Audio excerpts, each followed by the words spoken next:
미카엘라, 송혜교 배우님, 전여빈 배우님, 그리고 권혁재 감독님, 우리에게 아주 놀라운 음악을 들려주신 김태성 음악 감독님, 그리고 스페셜 게스트 장재영 감독님 모시겠습니다. 박수로 맞이해 주시기 바랍니다.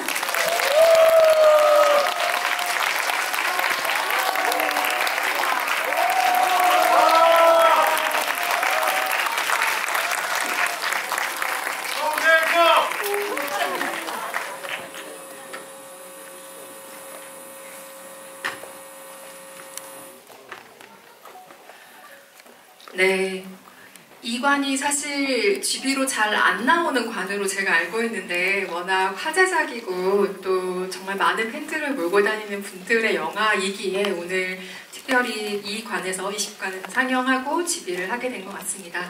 한 분씩 오늘 오신 관객 여러분께 인사 먼저 부탁드리겠습니다. 순서대로 하실까요? 네. 네, 오늘 어떡하다 불려온 네, 장재현 감독입니다. 예, 오늘 와주셔서 너무 감사드리고요. 재밌는 얘기 좀 많이 나누는 시간이 됐으면 좋겠습니다. 예, 와주셔서 감사합니다.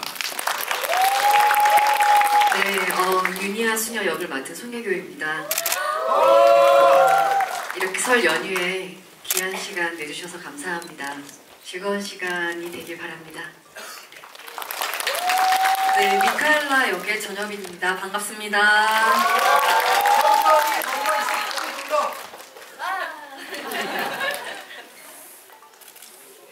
네, 저는 검은 사제들, 검은 수녀들의 두 편 다 음악을 맡은 음악 감독 김태성이라고 합니다. 네, 감사합니다.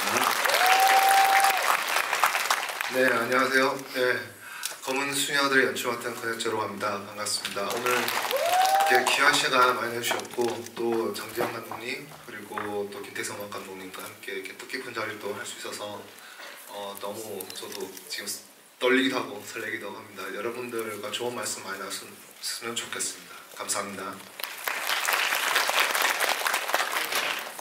명절의 시작이어서 그런지 오늘 좀 명절 같네요. 세계관 통합 같은 느낌이 들기도 하고 어쨌든 오늘 검은 수녀들 이야기 본격적으로 나눠보도록 하겠고요. 스페셜 게스트로 모신 만큼 이분의 감상으로 저희가 GB의 폰을 열어야겠죠? 장재환 감독님 검은 수녀들 어떻게 보셨는지 일단 전반적으로 간략하게 먼저 듣고 시작할까요? 예, 저는 이렇게 다른 분들이 찍은 영화를 긴장하면서 본 적이 별로 없었는데 약간 제가 찍은 것 같은 느낌으로 되게 찍고 그리고 뭐라고 할까 되게 생각보다 검은 사제들의 DNA가 좀 많이 있어서 엄청 반갑고 예, 그래서 후딱 지나갔었던 것 같아요. 예, 그래서 어저께 한 번 더 보고 좀 제대로 감상할 수 있었습니다. 처음에는 좀 제 영화 보는 거가 좀 마음으로 너무 떨리게 봤고 그리고 참 저 개인적으로는 굉장히 추억으로 가는 그런 영화였어요. 그래서 참 뜻깊었고 그리고 그 배우분들과 감독님과 제작사한테 좀 되게 감사했습니다. 예.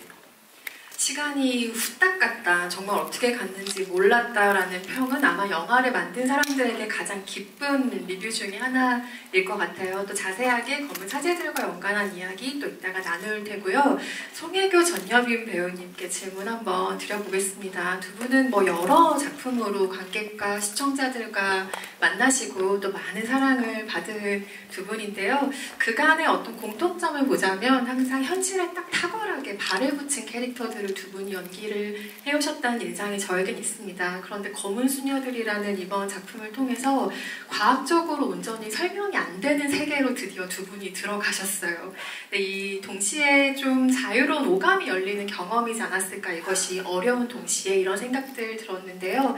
이번 작업에서 보통 힘든 점들을 많이 질문을 받으실 텐데 저는 재미있었던 점을 여쭤보고 싶어요. 왜냐하면 두 분이 분명히 찾으신 장르적 연기의 재미라는 것이 있을 것 같거든요. 한 분씩 답변 부탁드리겠습니다. 네, 처음 이제 시나리오를 읽었을 때 저는 원래 개인적으로 되게 현실적인 것들을 좋아하는데 이제 처음으로 이렇게 상상이 되는 거예요. 시나리오 읽고서. 그래서 이제 구마신 같은 경우는 제가 살면서 한 번도 연기를 해본 적이 없는데 너무 어렵겠지만 그 시인을 할 때 나의 모습은 어떨까라는 궁금증이 생기면서 욕심이 나더라고요. 그래서 이제 촬영장에서도 많이 힘들기는 했는데 여빈 씨랑 또 문우진 군이랑 같이 이제 만들어가는 그 시간 안에서 힘들고 어려웠지만 그 한 컷 한 컷 완성될 때마다 그런 희열이 있더라고요. 그래서 제가 상상한 만큼 그림이 그려지니까 너무 반가웠고 또 그 시를 찍을 때 여빈 씨랑 제일 재밌었던 것 같아요. 저는 우선 미카엘라가 이 검은 수녀들 내에서 뭔가 뭐 작게나마 이렇게 변화하는 어떤 지점들이 있는데 그냥 그거를 연기하는 사람으로서는 캐치해내는 재미가 있었고 어떻게 세밀하게 조금이라도 다르게 이렇게 계단을 올라가듯이 표현해낼 수 있을까라는 그 과제가 저한테도 제 재미있는 지점이었어요. 예를 들면 처음에 이제 병실에서 AI 같아 이런 이야기를 듣다가도 어느 순간 유니아의 칭찬을 받고서는 너 뭐 잘한다 뭐 이렇게 인정해줄 때 타로 카드를 선보였을 때 있잖아요. 그럴 때는 제가 다 큰 성인이지만 그 미카엘라라는 성인 수녀 안에 한 아이가 그제서야 뭔가 봉인 해제되는 느낌이 들었으면 좋겠다는 생각이 들었어서 그때부터 좀 더 약간 어린 아이처럼 유니아에게 마음을 뭔가 활짝 연 캐릭터를 보여드리려고 했거든요. 근데 그럼에도 불구하고 이제 구마를 할 때는 그녀가 할 수 있는 모든 열심을 어떻게 표현을 하면 좋을까.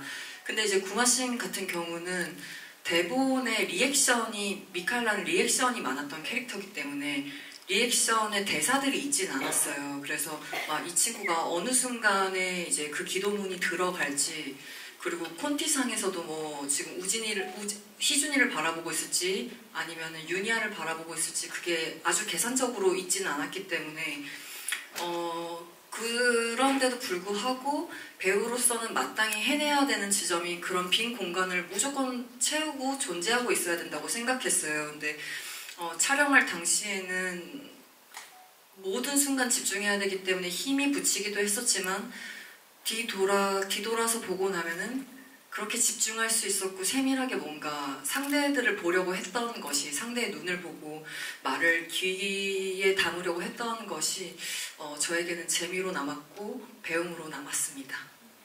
안에 있는 그 어린아이를 봉인해제하려고 했다는 표현이 굉장히 인상적이네요.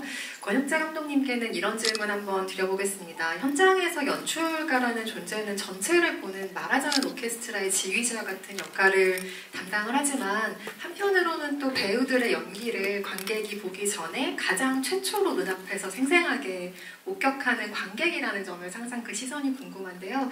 현장에서 목격을 하신 이 두 배우의 최고의 순간을 많겠지만 하나씩 꼽아주신다면 어떤 장면들 꼽으시겠어요?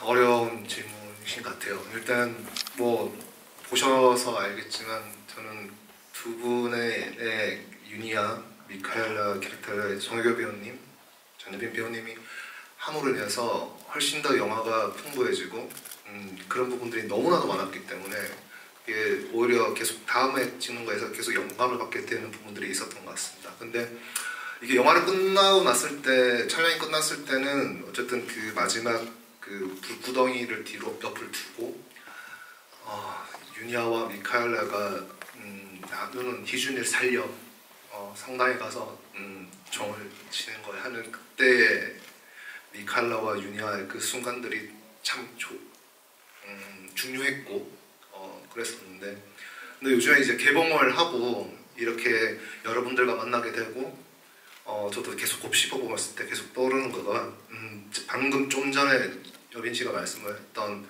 장면도 있지만 저는 그 봉쇄 수도원 이후에 유니아와 미카엘라가 벤치에 앉아서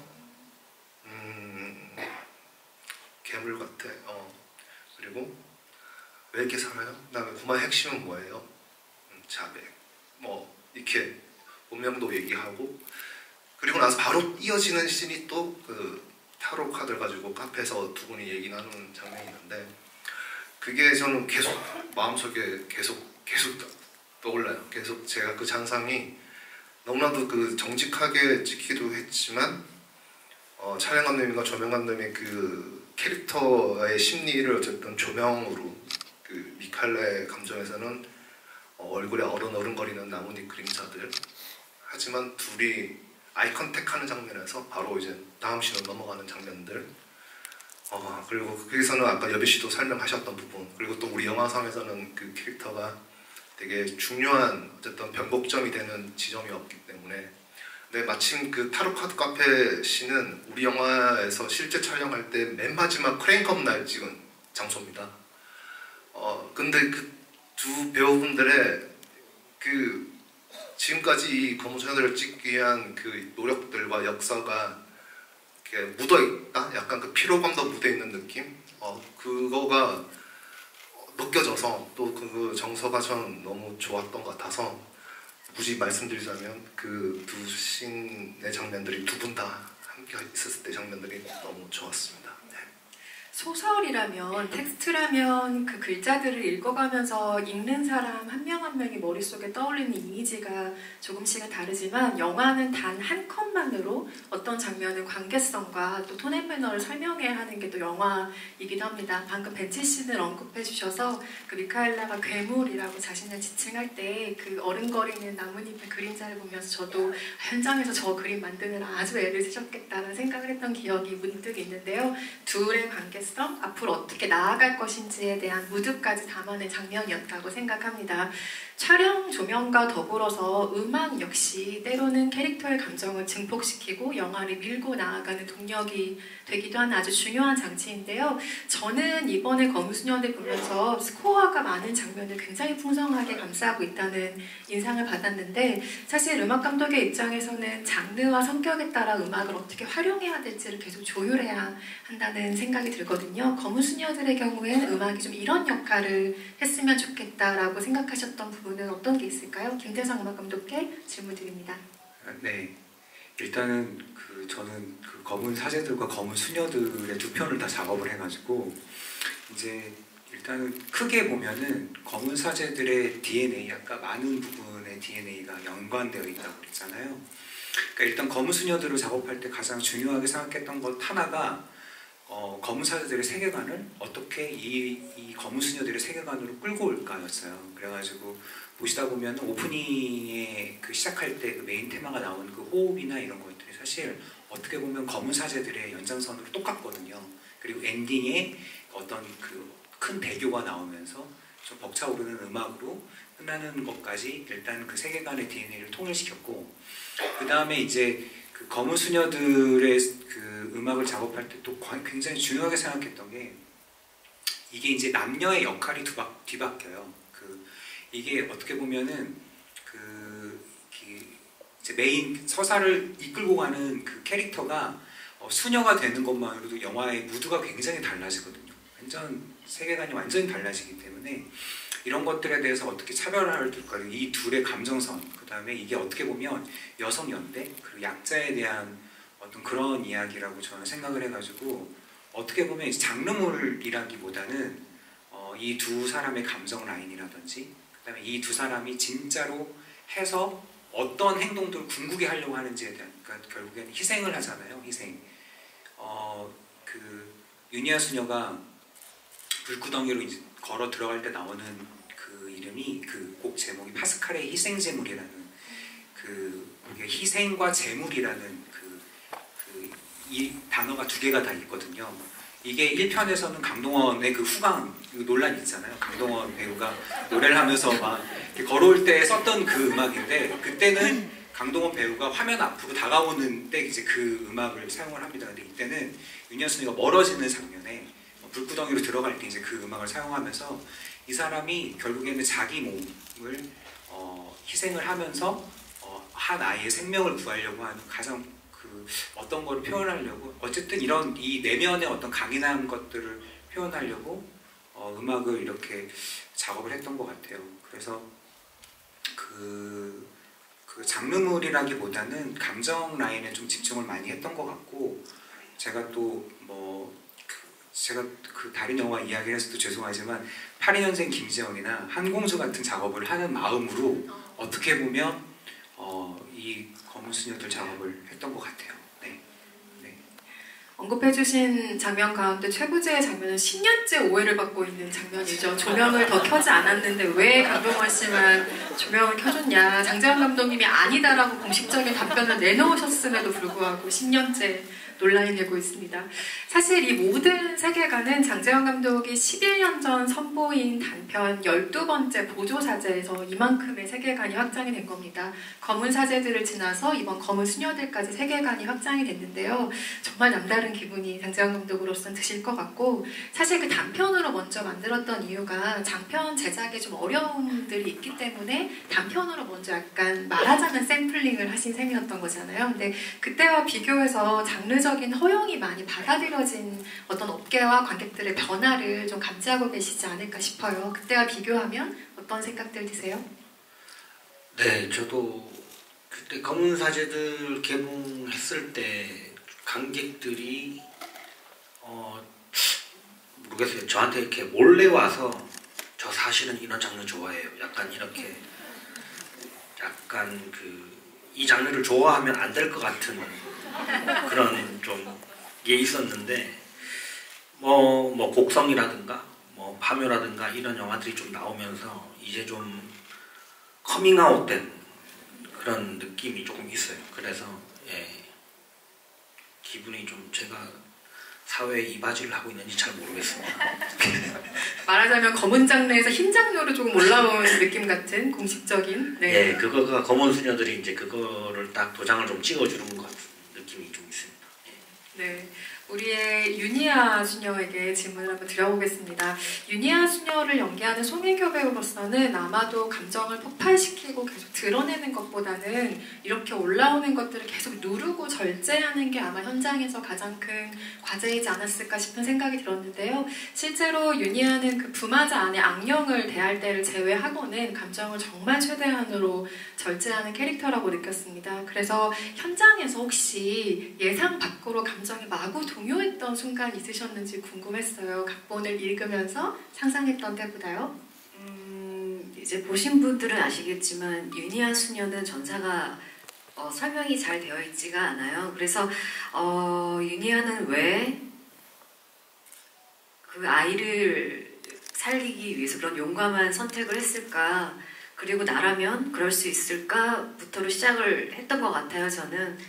그래서 나라면 못할 것 같다가 답이었는데, 근데 윤희아도 같은 사람인데 어떻게 저렇게까지 용기가 있을 수 있지? 라는 생각을 되게 많이 했는데, 수녀니까 할 수 있다 라는 결론으로 이제 일찍이 이제 미카엘라는 본인의 그 트라우마, 본인이 가진 그 영적인 거를 밀어내는, 인정하고 싶지 않은 친구이지만 윤희아 수녀는 아주 오래전에 그걸 다 받아들이고 인정을 하고 산 수녀이기 때문에 그렇게 모든 어떤 것들에 흔들리지 않았다라고 생각을 해요. 그래서 그런 생각을 처음부터 가지고 갔기 때문에 촬영하면서 그런 템포를 잘 맞출 수 있었던 것 같아요. 그리고 또 옆에서 여민 씨가 그 호흡을 너무 잘 맞춰주셔가지고 제가 도움이 많이 되지 않았나. 네. 관련해서 또 이런 질문도 드려보고 싶은데요. 윤희아를 설명할 수 있는 여러 가지 키워드들이 있지만 저는 가장 크게 큰 의미에서 사랑을 이야기하고 싶은데, 사실 그간 송혜교 배우는 멜로가 사랑한 배우이고 또 우리가 멜로로서 보기를 너무 소망했던, 사랑했던 배우이기도 하죠. 그런데 장르의 영역으로 들어오시면서 또 이번 영화를 특히 통해서 송혜교 배우가 더 크고 깊은 의미의 사랑을 이야기하는 캐릭터로 무언가 돌아왔다. 더 큰 사랑 안에 이 배우가 계시게 되었구나라는 생각이 들었는데요. 영화를 찍으면서 혹시 더 큰 차원의 사랑을 깊이 생각하게 되셨는지, 실제로 어떠셨는지 궁금하네요. 더 글로리를 시작으로 이제 두 번째 장르물이었는데 저는 모든 작품이 같아요. 찍을 때는 그냥 그 순간만 집중하고 연기를 하느라 다른 것들은 생각을 하지 않는 것 같아요. 그 순간 정말 윤희아가 되기 위해서 너무 열심히 했었고, 모든 작품이 그렇지만 끝나고 나면 이제 이런저런 생각들이 드는 것 같고요. 연기를 하는 동안에는 다른 생각을 좀 하지 않는 편인 것 같아요. 네. 시간이 조금 흘러서 언젠가 다시 검은 수녀들을 이야기할 자리가 있다면 제가 그때 꼭 잊지 않고 여쭤보겠습니다. 영화라는 건 사실 시간이 완성시켜주는 무언가이기도 하다는 생각이 들고요. 아까 그 벤치씬 얘기가 나와서 전예빈 배우에게 관련한 질문을 드리려고 하는데요. 저는 그 미카엘라와 유니아가 나란히 앉아서 대화하는 씬의 무드가 정말 좋았어요. 거기서 미카엘라가 자신의 처지를 괴물이라고 설명을 하고 미카엘라에게 유니아가 처음으로 세례명이 아닌 자신의 이름을 알려주는 장면인데요. 그 장면을 기점으로 미카엘라가 유니아에게 조금 더 본격적으로 마음을 연다라는 느낌이 확실한 씬이었는데 실제로 아까 말씀하셨던 계단을 올라가듯 하는 그 변화에 이 장면을 기점으로 조금 더 과감한 조율이 있었을지 캐릭터의 변화 지점으로 삼으셨는지도 궁금했어요. 네, 이제 그 장면에 나오는 대사들이 저는 좀 시적이라고 생각이 들었어요. 직설적이기도 하면서 시적이기도 한 거예요. 괴물 같아, 괴물. 근데 그 괴물이라는 게 단순히 귀태라서 괴물이라고 지칭하는 걸까? 되게 여러 생각을 하게 되더라고요. 근데 지금 여기서는 많은 분들의 해석이 있으실 수 있으니까 제 안의 해석은 좀 뒤로 하고 그래서 그냥 제가 바랬던 소망 중에 하나는 어쨌든 영화는 큰 영상미 안에서 그 미장센 안에서 배우들이 뭔가 역할을 하는 것을 이제 역할을 해낼 때 같이 더 힘있게 관객들한테 다가갈 수 있잖아요. 그래서 배우임에도 불구하고 뭔가 연출적인 어떤 힘으로 어떤 이미지로 관객들에게 우리 둘의 얼굴이나 그런 표정이 뭔가 각인됐으면 좋겠다는 바람이 있었어요. 그 씬을 이제 지나가서야 우리가 뭔가 어둠에서 조금 더 한 발짝 나와서 더 나아갈 수 있는 어떤 힘이 둘이 합쳐졌음을 보여줄 수 있는 씬 같았거든요. 그래서 그 씬을 찍고 나서 미카엘라는 그때는 아직 그래도 마음이 갇혀져 있다면 저는 그 다음에 뭔가 제가 그동안 바오로 신부 앞에서는 꽁꽁 숨겨놓았던 타로 카드를 이제 유니아 앞에서는 자유롭게 펼쳐 보이며 이제 이내 유니아 수녀의 칭찬에 아이같이 웃고 말잖아요. 그러면서 이제 그때부터 이제 뭔가 자유롭게 정말 행진할 수 있는 수녀 미카엘라가 될 수 있지 않을까라는 생각을 하였습니다. 장르 영화 그리고 그 중에서도 오컬트 내 여성 투톱이라는 구조 자체는 한국 영화계뿐만 아니라 사실 뭐 세계 영화계를 다 찾아봐도 사실 전례 없는 귀한 풍경이라는 생각이 듭니다. 그래서 저는 이 영화를 수녀 버디 무비라고 지칭을 하고 싶은데요. 사제들이 아닌 수녀들의 행보였기에 이 영화가 한층 의미를 지니는 점이 있다고 보는데 장재영 감독님은 어떻게 보셨는지 궁금해요. 수녀들이기에 생긴 매력은 무엇일까요? 저는 그거를 이렇게 뭐라고 할까 말로 표현하기가 좀 힘든데 기억에 남는 몇몇 장면들이 있어요. 죄송합니다. 역에서 그 외국 사제를 기다리는 장면에 되게 체구가 작으신 두 분이 이렇게 서 있는 장면이랑 그 다음에 베스킨라빈스에서 이렇게 있는 모습이 저는 너무 이렇게 좋더라고요. 그게 되게 실제 소녀분들이 그렇게 있었던 거를 마치 봤던 것처럼 그 장면이 되게 작고 보이지 않지만 굉장히 좀 강인한 두 여성상 같은 느낌이 좀 들었었고, 그리고 제가 너무 좋아하는 장면 중에 한 개가 미카엘라가 먹는 장면이 탕후루도 그렇고 그것도 되게 기억남고, 그 다음에 제일 좋아하는 장면이 유니아 수녀가 김범신 XXX라고 하는 대사가 있어요. 그걸 딱 들었는데 기분이 이상하더라고요. 제가 약간 절 욕하는 그런 기분이 되게 들었는데 이상하게 좀 섹시한 거죠. 그래서 또 듣고 싶은데 그 다음부터 안 나오더라고요. 그래서 참 묘한, 그게 참 뭐라고 할까, 신부들이 했으면 좀 그냥 그런 느낌일 것 같은데 또 이렇게 아기자기하면서도 거기 안에 있는 뭔가 강인함이 느껴지는 그런 장면들이 꽤 있어서 되게 좀 보석 같은 그런 느낌이 좀 많이 들었습니다. 검은 사제들을 보신 분들은 아시겠지만 시간이 오래 흘러서 사실 김범신이 누구야? 라고 생각하셨던 분들이 혹시 계실까봐 검은 사제들에서 김윤석 배우가 연기했던 김신부의 이름이 바로 김범신이었죠. 그래서 김범신을 욕하는 것은 본인을 욕하는 것 같았다라는 평을 지금 장난을 좀 섞어서 들려주신 셈이고요. 이 영화가 어떤 방식으로 공포를 만들어 가는가도 사실 오컬트 영화로서의 중요한 맥락이었다는 생각이 드는데요. 우리가 보통 점프스케어라고 부르는 것이 있죠. 그러니까 깜짝 뭔가 관객을 놀라게 하는 효과를 점프스케어라고 하는데 그렇게 불필요한 것들을 좀 남발하는 대신에 진득하게 에너지로 조금 무게감을 쌓아 올리는 방식의 오컬트 무비였다는 생각이 듭니다. 그래서 장르적으로 관객이 기대하는 공포의 수준이라는 게 분명히 있잖아요. 그것과 또 연출가의 목표 사이에서 중심을 계속 잡아가야 했던 작업일 것 같은데 고영재 감독님 어떠셨는지 여쭤보겠습니다.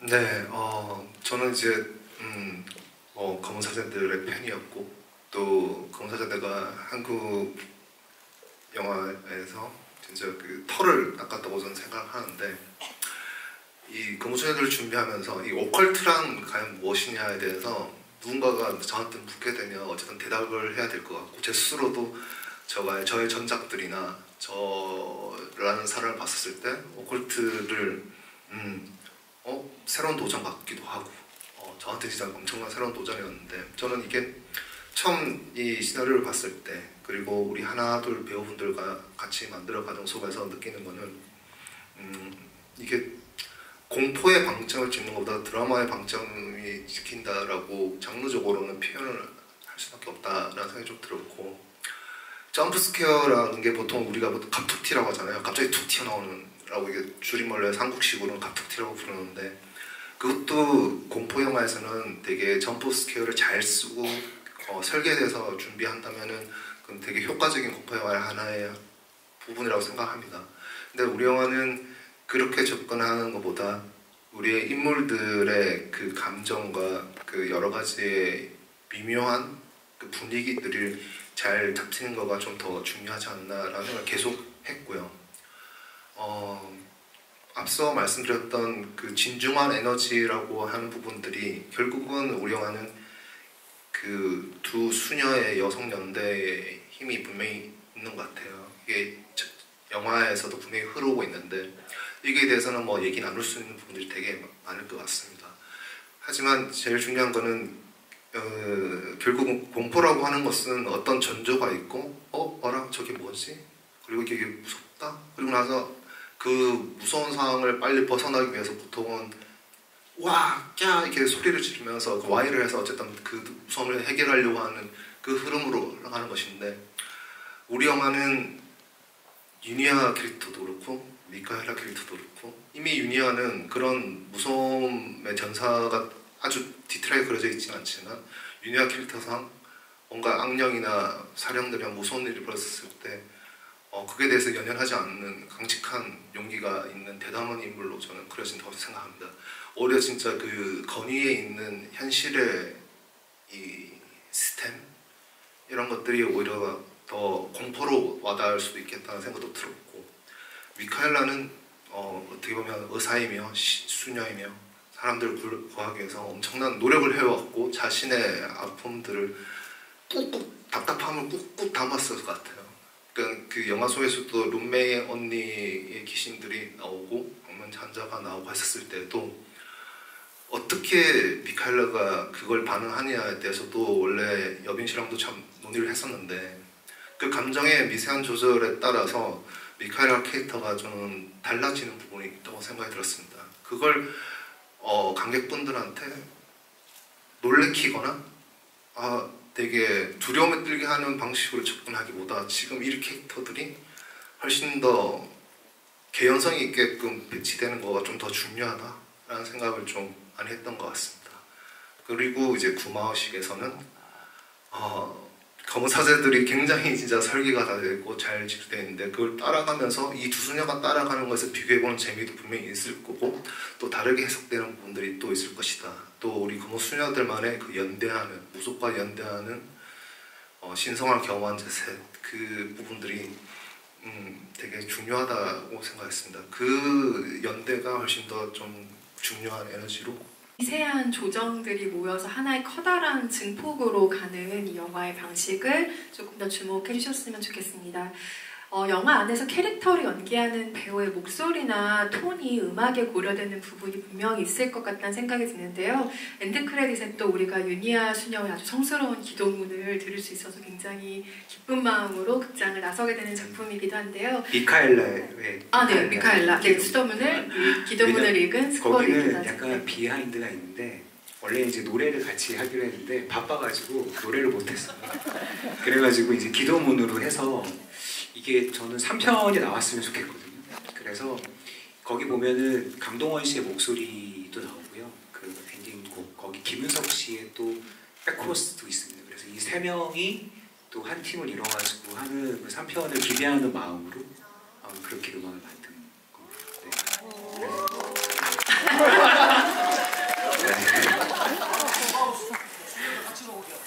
미처 캐치 못하신 분들이라면 다시 한번 관람하시면서 그 숨겨진 목소리들을 찾는 재미도 있으시겠어요? 송혜교 전여빈 배우가 가진 그 고유의 톤이 음악에 무대 영향을 준 부분도 혹시 있을까요? 그러니까 악기들이 좀 다른 것 같아요. 그러니까 남자 배우들이 나오면 남자들이 어울리는 악기들이 있어요. 이게 일종의 그냥 이분법적으로 이렇게 하는 게 아니라 그분의 얼굴이나 그분의 목소리에 따라서 악기 선택들이 좀 달라지거든요. 예를 들어 그 타로 카드를 카페에서 이렇게 할 때는 피아노 소리를 거꾸로 돌렸어요. 그래가지고 그런 약간 좀 그 과거의 어떤 그 유년 시절의 어떤 그 타로 카드를 처음 전달받았을 때 그 유년 시절의 감정 같은 것들을 다시 회상하는 듯한 느낌으로 피아노 소리 같은 것들을 거꾸로 돌려서 약간 좀 그런 곱고 하지만 그 안에 좀 강인한 멜로디 같은 것들을 심어보려고 노력을 했고 저는 또 그 제가 생각하는 오컬트 영화라는 거는 요즘 너무 많잖아요. 이게 검은 사제들 때만 하더라도 이런 장르가 대중화가 되지 않아서 그때는 이 세계를 어떻게 믿게 만드느냐의 고민을 되게 많이 했던 것 같아요. 근데 이제는 이제 너무 대중적인 장르가 돼버려가지고 이제는 남들과 어떻게 하면 조금 다를까? 약간 이런 생각들을 많이 했던 것 같아요. 그래서 오히려 그 뭐 이런 효과음 그런 좀 강한 것보다는 예를 들어 그 미카엘라 수녀가 그 병실에서 그 어떤 영혼과 조우하는 좀 약간 소름 끼치는 장면이 있잖아요. 거기는 아예 음악을 빼버렸어요. 처음에 딱 손이 나왔을 때 정적으로. 그래서 음악에 텐션을 주는 방식을 더하는, 그러니까 양의 방식보다는 약간 음의 방식으로 조금 빼면서 작업을 했던 것 같아요.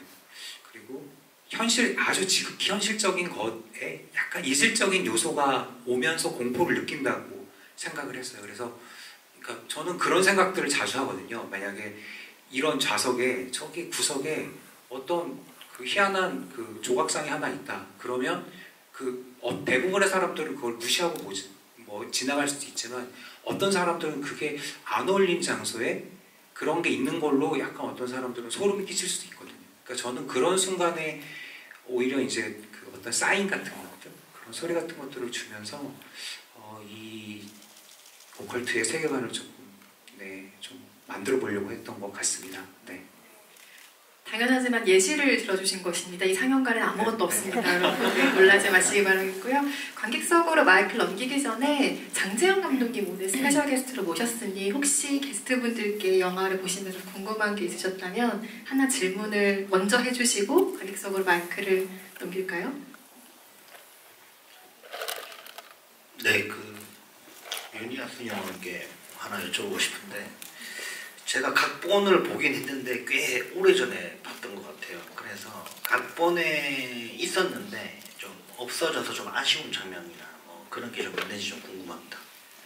네, 원래 촬영까지 다 마쳤는데 이제 중간에 이제 미카엘라가 제가 함께 하자라고 계속 얘기를 하는데 미카엘라는 그거를 이제 인정하지 않는 그 부분에 있어서 한번 크게 부딪히는 장면이 있어요. 제가 미카엘라에게 이제 도로 한복판에서 화를 내는 장면이 있는데 저는 그 장면이 조금 없어진 것이 조금 아쉽더라고요.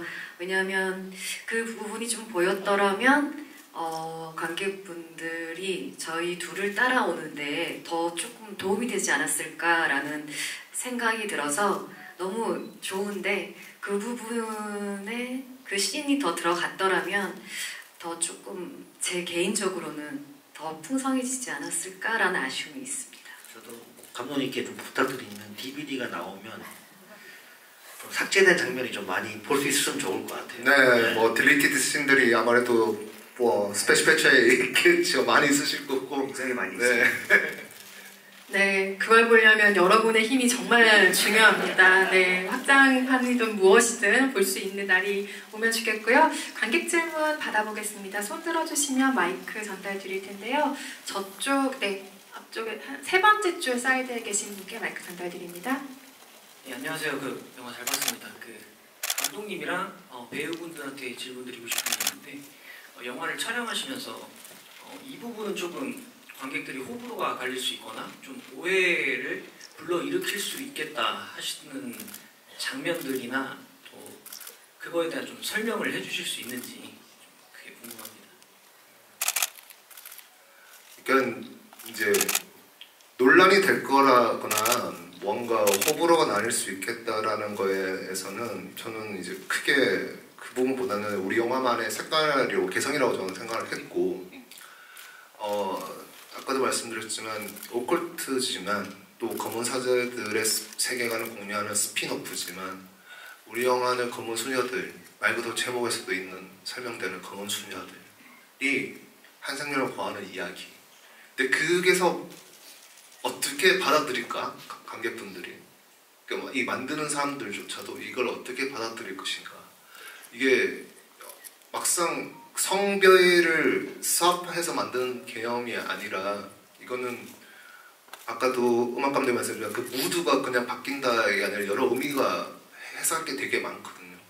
이제 그런 부분들을 저도 제일 고민했던 것 같아요. 이게 연대의 이것이 지금 우리가 지금 여성 연대의 서사 뭐 이렇게 볼 수도 있긴 하지만 저는 나중에 그 마지막 구마신에서 솔직히 이 악마의 존재가 굉장히 나쁜 악마가 아이를 그렇게 하거든요. 실제로 우리 영화는 문우진 군이라는 그 배우가 중3, 중2, 중3의 나이로 이 어려운 도전을 한 거거든요. 근데 그 친구가 굉장히 연기도 잘하지만 입에 그 욕을 뱉거나 한 거가 실제로 굉장히 열심히 반듯한 친구고 그걸 해야 되는 거가 저도 연출자로서 그걸 뽑아내야 된다거나 친구랑 얘기했을 때 이게 진짜 여러 감정이 들었었는데 그 악마란 존재가 아이에 대해서 얘기를 나눈 대사들이 있거든요. 그게 저는 되게 지금 마음이 많이 무거워요. 극장에서. 근데 그거와 다르게 우리 영화는 여성 연대나 이 여성 주인공의 이야기, 오컬트로서의 공포의 부분들 이런 부분들에서 얘기 나눈 거와 넘어서 또 이런 부분들도 저는 좀 얘기가 있지 않을까도 생각했었고 저는 오히려 이제 그런 것들이 좀 고민이 됐던 부분들 있습니다. 그래서 호불호나 뭔가 비하나 이런 것들을 생각하기보다 이 영화 자체 만듦에 있어서 캐릭터에 더 집중하는 데 있어서 더 노력을 하려고 했던 것 같습니다. 네, 제가 지금 객석에 있는 관계자들과 긴밀한 소통을 이어가고 있는데요. 더 많은 질문을 받기 위해서 시간 관계상 네, 양해를 부탁드리고 다음 질문으로 넘어가도록 하겠습니다. 이쪽 중앙에 계신 두 번째 사이드에 계신 관객분께 마이크 전달드립니다. 네, 안녕하세요. 영화 잘 봤습니다. 저는 권혁재 감독님께 질문드리고 싶은데 그 검은 사제들에서는 새끼 돼지의 12형상인 마르바스를 가뒀고 수녀님께서는 이제 악령을 잉태하는 방식으로 영화가 끝이 나는데 마지막에 유니아 수녀 묘비에 적힌 탄생 그게 1983년 개해년 검은 돼지 흑돈의 해라서 혹시 이거 스토리상으로 의도하고 연출하신 건지 궁금합니다. 네, 이상입니다. 네, 마지막 그 묘비 유니아 묘비의 그걸 보시고 지금 생각하신 거죠. 이제 당연히 이제 그게 이제 돼지 떼를 나오고 그리고 그게 이제 띠라는 거가 어쨌든 당연히 이제 그런 부분들이 이어질 수 있는 해석도 저는 있을 수 있다고 생각했는데 그거를 콕 집어서 우리가 지금 드러내고는 한 의도는 아니었고 근데 그건 충분히 그렇게 해석될 수 있는 부분도 있다라고 생각을 합니다. 이제 그거는 또 또 하나의 또 해석의 또 재미일 수도 있고 그거는 생각을 했습니다. 그 부분은 이렇게 보실 수 있는 부분도 있겠구나 그런 생각을 했습니다. 네, 눈썰미가 아주 밝은 관객 덕분에 또 이런 정보를 알게 됐습니다. 다음 질문 또 받아보겠습니다. 바로 뒷줄에, 두 번째 뒷줄에 계신 분께 마이크 전달드릴게요. 네. 네, 영화 너무 잘 봤습니다.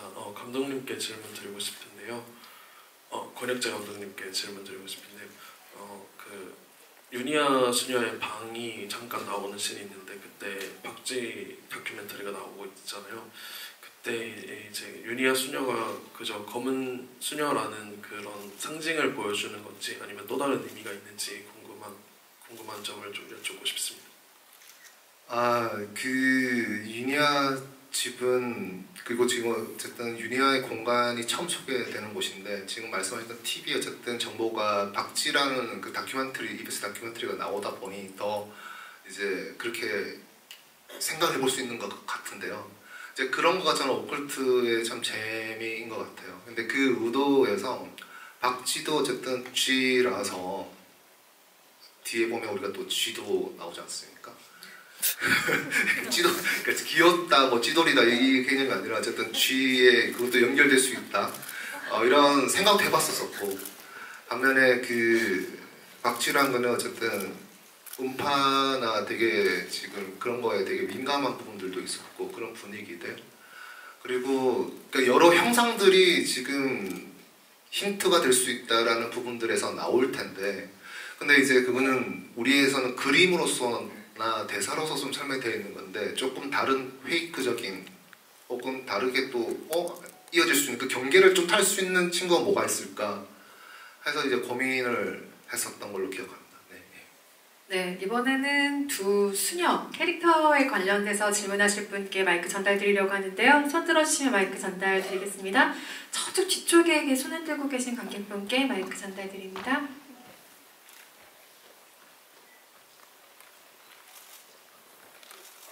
네, 저는 24일날 개봉하고 난 뒤에 지금 10회차 보고 있습니다. 지금 저거 다 붙여가지고 다니는데 오늘 두 분께 조금 애드립 할 때 그 대화를 할 때 그 욕설도 있고 가끔 가다가 혼자 하시는 말인데 두 배우께서 하는 게 참 재밌거든요.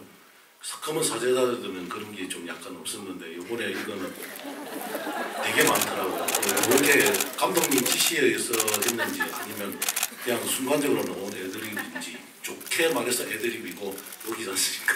가끔씩 했는데 그거 좀 듣고 싶습니다. 그리고 검은 사제가 2015년도에 544만 원 돌파했는데 오늘 3일째 보니까 추세를 보면은 한 1000만 갈 것 같습니다. 기대하겠습니다. 그 애드립으로 생각을 하셨나 보네요. 지금 대본에 있습니다. 다 대본에 있는 대로 촬영이 진행이 됐고요. 저희는 애드립은 아니었었어요. 네. 네, 또 그리고 제가 파묘 개봉 첫날 관객이었거든요. 천만을 간 이제 파묘의 기운을 받아서 저희 검은 수녀들 화이팅 해보겠습니다. 그 아까 3편 얘기하신 것도 들으셨죠? 여러분의 정말 큰 사랑이 필요합니다. 여러분 많이 사랑해 주시고요. 입소문 보내주세요. 관객 여러분 사랑합니다. 마치 끝인사 같은 분위기가 됐지만 저희 질문의 시간이 조금 남아 있습니다. 그리고 오늘이 26일인데 10번을 보시려면 거의 시간을 전폐하시는 수준 아닌가요? 건강을 잘 챙겨가시면서 관람하시길 바라겠습니다. 다음 질문 또 받아보겠습니다. 저쪽에 휴대폰 라이트 켜신 분께 마이크 전달드릴까요? 뒤쪽에 계십니다. 네.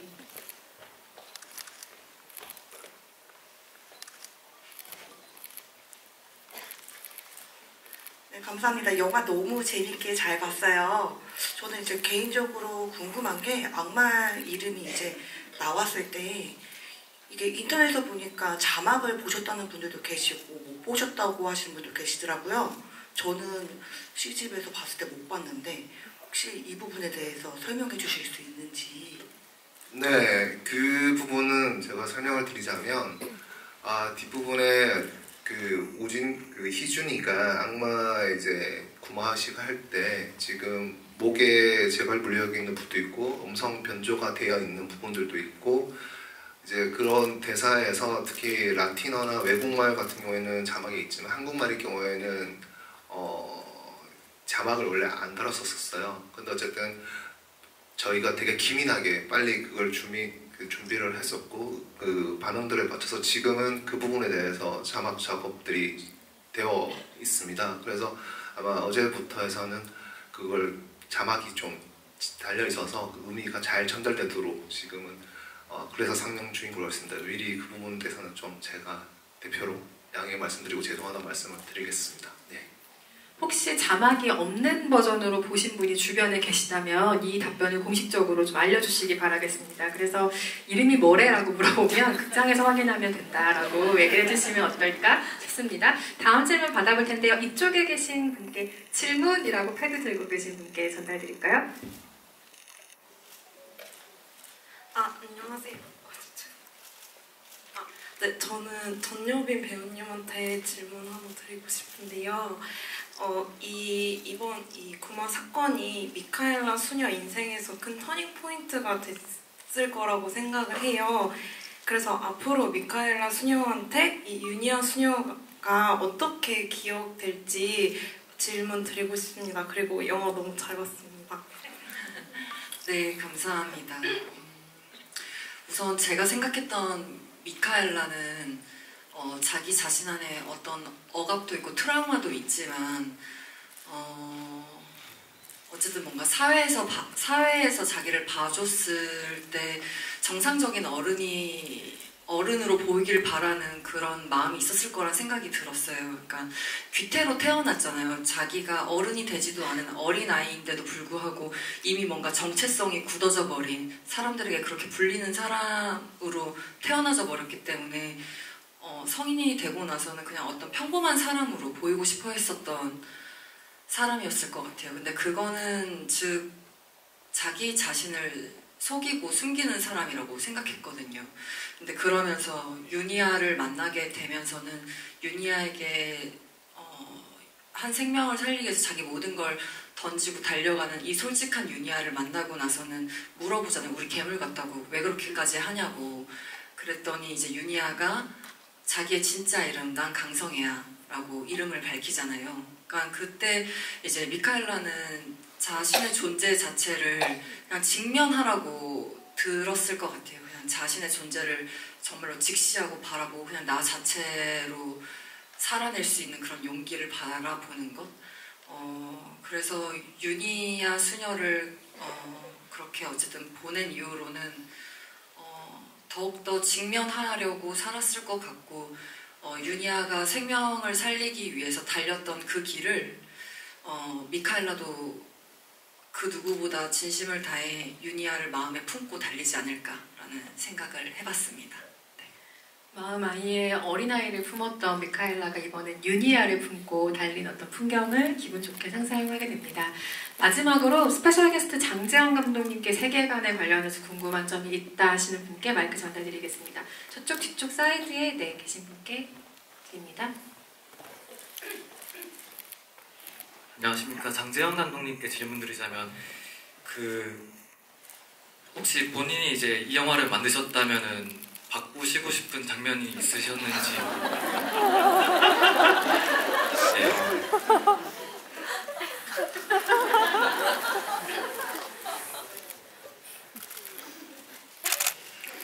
이렇게 무거운 역할을 제가 드릴 생각은 아니었는데 네.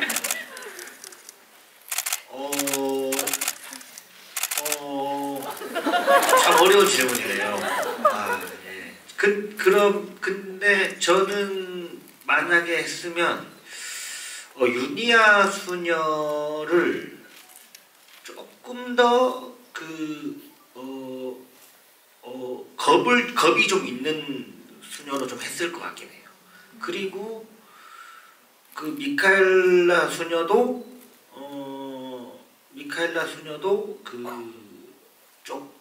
좀 이렇게 아닌 척하는 사람 있잖아요. 지금은 그냥 이렇게 조금 밝지만 뭐 좀 그런 느낌으로 하지 않았을까 뭐 그런 생각도 좀 하고 예 그리고 저는 그 허준호 선배님이죠. 예 허준호 선배님 장면이 조금 평범하게 했을 것 같긴 해요.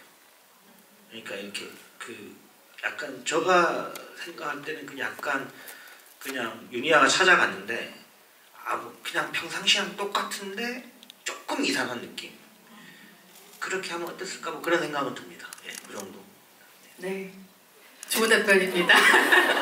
네, 흥미로운 질문과 답변들 감사드리고요. 네, 오늘 검은 수녀들 관련해서 뭐 짧다면 짧고 길다면 긴 시간 관객들과 이야기 나누셨는데요. 권혁재 감독님부터 오늘 오신 관객들께 끝인사 한 말씀씩 전달 부탁드리고 자리 마무리하겠습니다. 네, 이렇게 늦은 시간까지 함께 또 오늘 정재영 감독님과 또 김태광 감독님 또 송혜교 배우님, 전혜교 배우님 우리가 검은 수녀와 검은 사자들과 이렇게 함께 할 수 있는 자리가 개인적으로 너무 또 뜻깊고 여러분들과 함께 많은 얘기를 나눌 수 있어서 너무 좋았습니다. 너무 감사합니다. 새해 복 많이 받으십시오. 네. 이 영화 시사 끝나고 장재영 감독님이 저한테 제일 처음 했던 말이 날로 먹었다고 저한테 그 얘기를 했거든요. 제가 사실 1편 음악들을 많이 사용했어요. 그래가지고 근데 이게 사실 시리즈물의 장점인 것 같아요. 제가 하고 싶은 말이 뭐냐면 저 3편 꼭 하고 싶습니다. 진짜 3편에서도 좀 날로 먹고 싶거든요. 그래서 3편에 아마 이제 진짜 계획대로만 잘 만들어진다면 되게 또 희한한 그림들이 나올 것 같아요. 소녀 한 명과 또 신부 2명이 또 등장하는 되게 멋진 영화가 하나 나올 것 같으니까 진짜 이번 이 검은 수녀들 많이 사랑해 주시면 또 이제 3편이 곧 제작에 들어갈 수도 있다는 말씀을 드리고 좀 많이 좀 봐주시면 좋겠습니다. 네, 감사합니다. 네, 여기 오늘 이 자리에 너무 좋아하는 분들과 다 이렇게 앉아있게 돼서 너무 즐거웠고요. 제가 뭔가 더 욕심이 나서 더 이야기를 더 듣고 싶어지는 마음이 드네요. 그래서 빨리 끝나서 너무 아쉬운 것 같고 우선 검은 수녀들 이렇게 큰 명절 앞두고 함께 자리해주시고 경청해주시고 그래주셔서 너무나 감사드립니다. 새해 복 정말 많이 받으시고요. 검은 수녀들 3탄을 기원하며 수녀들이 아니겠다 뭐라고 해야 될까 네. 네 그렇습니다. 검은 그리고 네 아무튼 오늘 집에 안전히 귀가하시고요. 오늘도 감사합니다. 네, 뭔가가 저 빼고 다들 지금 3탄을 계획을 하고 계시는 것 같아가지고 좀 기분이 좀 묘한데요.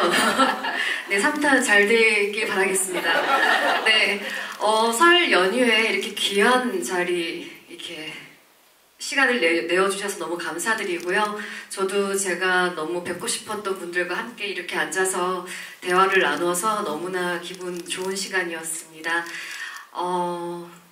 네, 검은 수녀들 많이 사랑해 주시고요. 그리고 올 한 해도 건강하시고 행복만 가득하시길 바라겠습니다. 감사합니다. 배 배우님 아이디어가 한 게 생각났는데 윤희아의 무덤을 파기 시작하는 거죠. 윤희아가 썩지 않고 그렇게 있는 걸로 하면 어떨까 뭐 그런 생각이 듭니다. 그러면 전부 다 공평해지시는 거죠. 제가 검은 수녀들 개봉하고 전화를 많이 받았어요. 영화 잘 봤다고. 심지어 검은 사자들보다 많이 좋아졌다고. 그렇게 기분이 참 이상하더군요. 네, 아무튼 그래서